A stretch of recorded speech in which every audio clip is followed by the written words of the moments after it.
Matt's not here.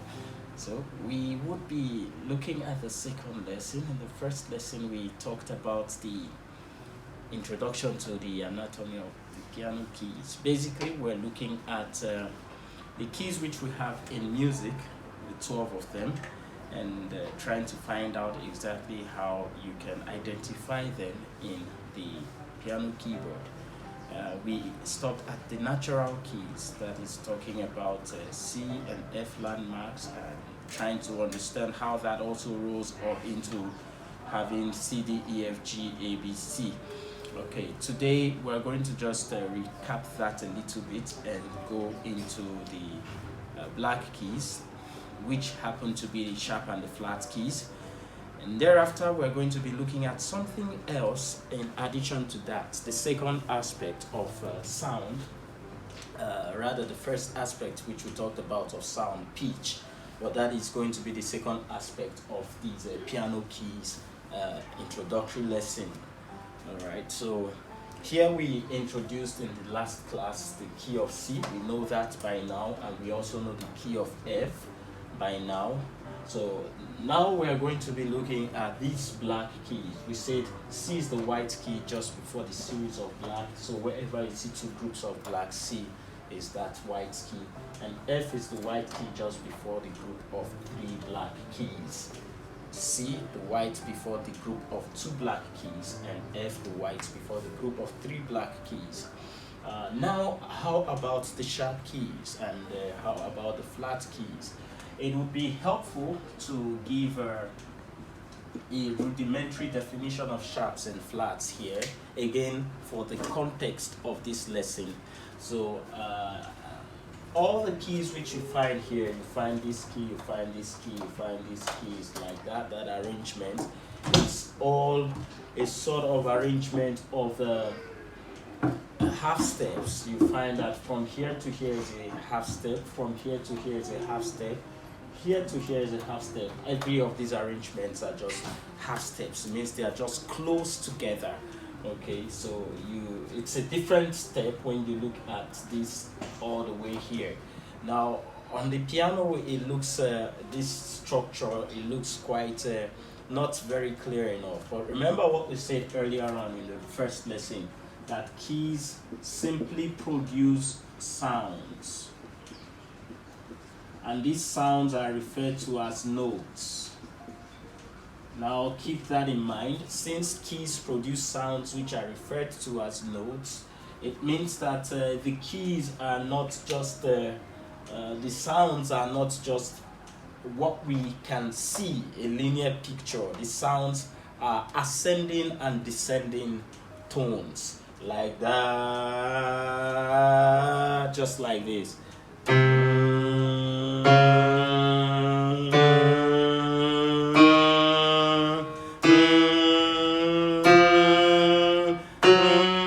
Notice that the sounds are ascending, they are increasing. So now when you understand that sounds are in increasing or ascending order, like ladder like that, you have 1, 2, 3, 4, 5, 6, 7, 8, 9, 10, 11, 12. You have 12 sounds like that.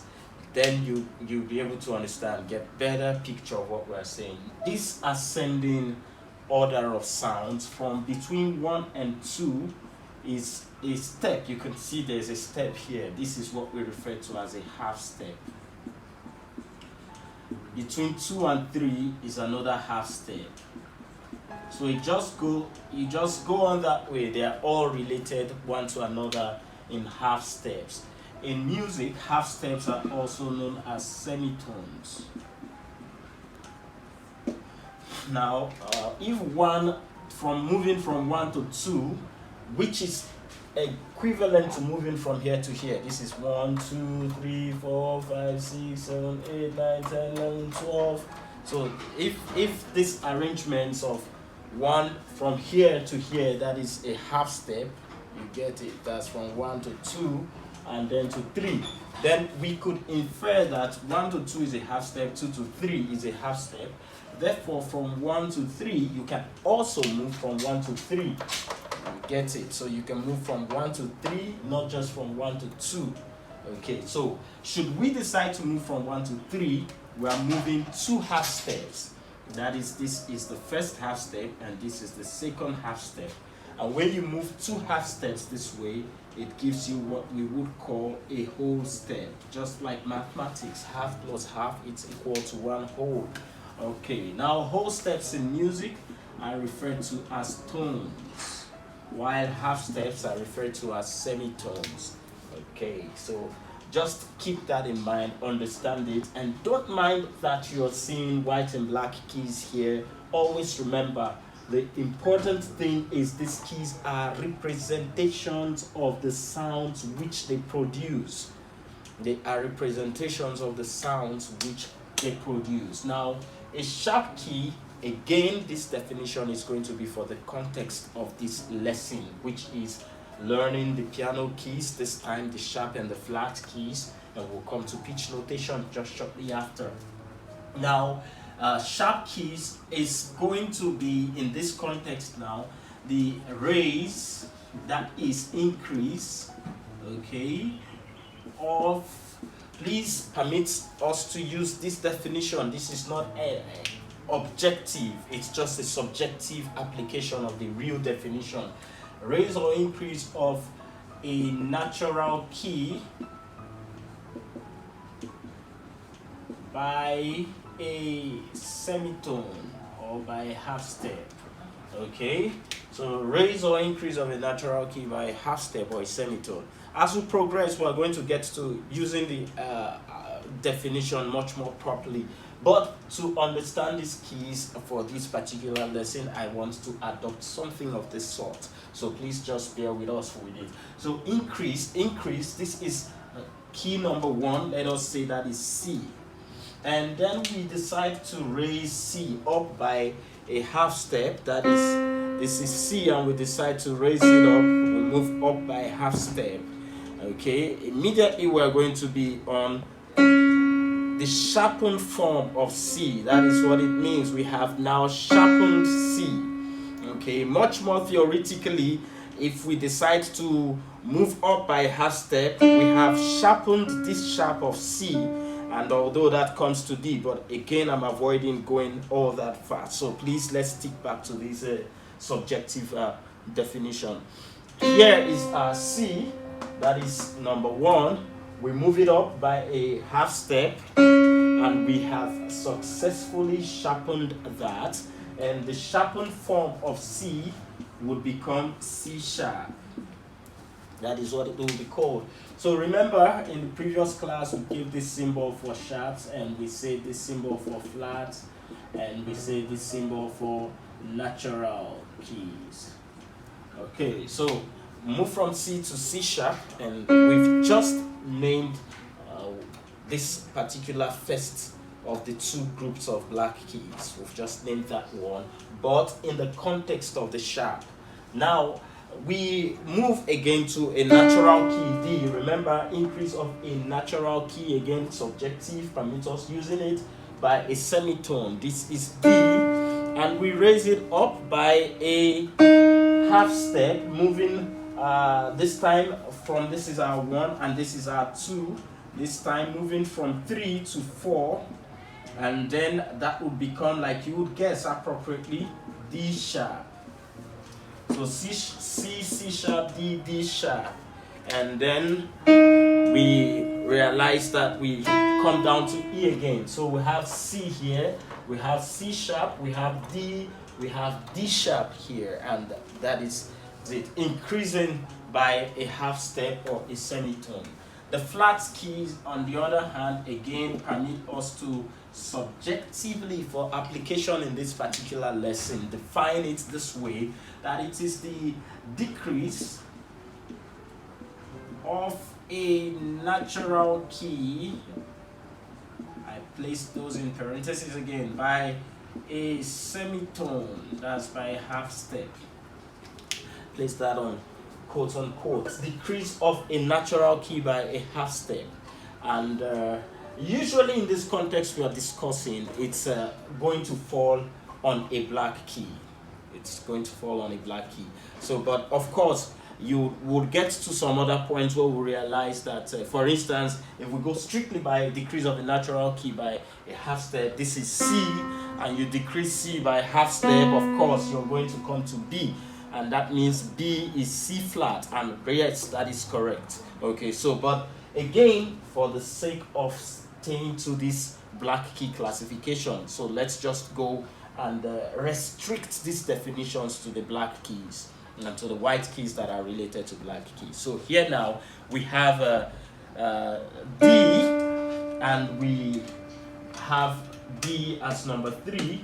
Remember, why this is increasing, that is ascending, it is increasing. Descending is decreasing. Descending is decreasing. So now if we go with number 12, number 12 would be B. 1, 2, 3, 4, 5, 6, 7, 8, 9, 10, 11, 12. So 12 would be B. Remember how we named it. So this is C before the group of 2 blacks. This is F before the group of 3 blacks. Therefore, F, G, A, B. This is B here now. Now, should we reduce the 12? We're going to be on 11. So 12 gives us B, and we reduce to 11. That's by half step, and we're going to immediately come to what we say decrease of a natural key by semitone is the flat of that natural key. Therefore, this will become the flat of B. That's called B flat. And 10, it's A, and 9 would be reducing 10, that is A, by in half step, and that would be A flat. That would be the flat of A. Then 8 is G, and 7 would be reducing G by a half step as a semitone, and that would be G flat. Then 6 is F, and 5 is E, and 4, it's a black. So we didn't talk about E as F flat in this context, particularly because it's a white key. So we're just looking at naming the black keys, please. All right, so number 4 will be E reduced by half step, and that is E flat. And number 3, that would be D. And number 2 would be D reduced by half step, and that would be D flat. And so we have C sharp the same as D flat, D sharp the same as E flat.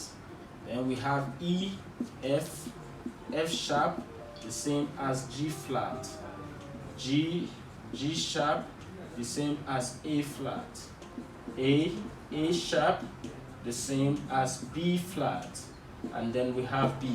And when you look at it, 1, 2, 3, 4, 5, 6, 7, 8, 9, 10, 11, 12. There you have it, the 12 keys, and then in their sharp and flat names, which in the piano keyboard, of course, just represented by the black keys. Always remember, please, keys produce sounds, and the key is just a representation of the sound which it produces. And that brings us to pitch notation. So you realize that we move from this particular C here, and we come and we move up and we get to another point. Key number 13 becomes another C here, and the same C keys, but this time the pitch is a bit different. So how do we come to name the pitch? How do we know? And pitch is quite important because you are going to be working with it, especially not just when you play by ears or by sight reading alone. You're going to need it even when you want to creatively, imaginatively compose or put certain sounds together. Okay, so how do we get to name the pitch? The pitch, remember, every C, the frequency, which is the pitch, the height, remember we say pitch is how high or low a particular sound or note is. The particular pitch of this C here, this first C, is not the same as the pitch of this particular C here. You can see this, you can see they have varying pitches.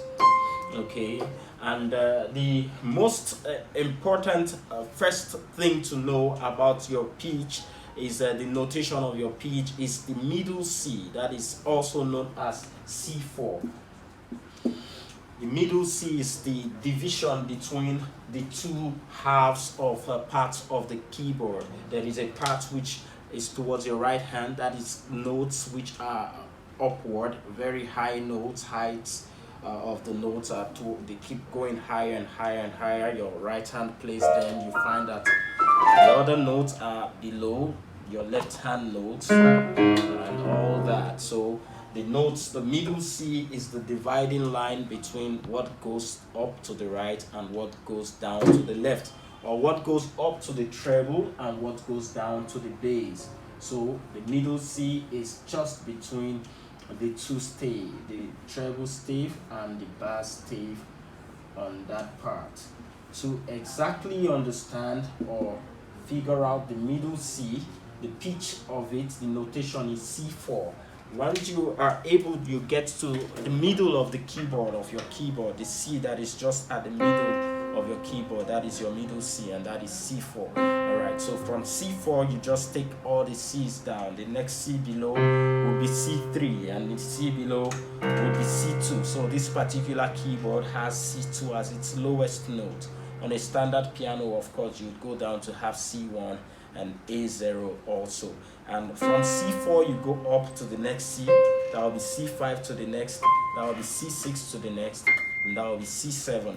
Now between C4 for instance and C5, every other key you find there belong to that quadrant where you have C sharp 4, for instance. This will be D4. Everything just goes by the notation of 4, E4, F4, F sharp 4, all the way until you get to B4 and C5.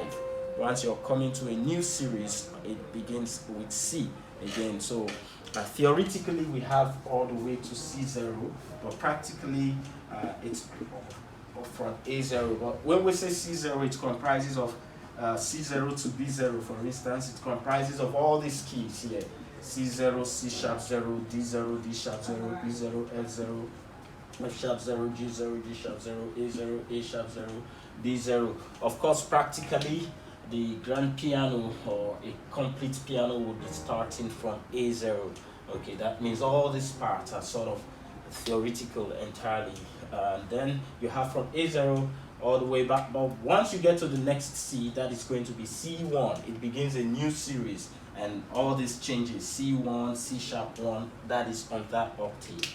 Okay, when we begin to look into the grand stave and how to interpret the language of music for piano performance, you would find how very important it is to know the particular pitch of all these notes which you have here, all your keys. You need to know that this particular G here is G5, and this particular F sharp here is F sharp 4, and all that. Okay, so I hope that you've been able to follow through with the lessons. That is going back to the first lesson, recapping the natural keys and coming to the black keys and sharp and flat key names.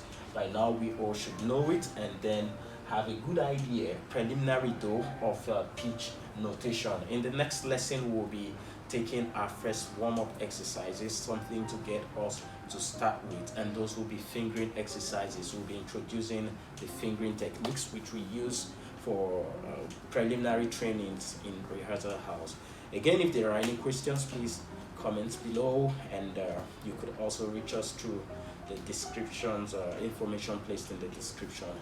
Thank you. Have a good day.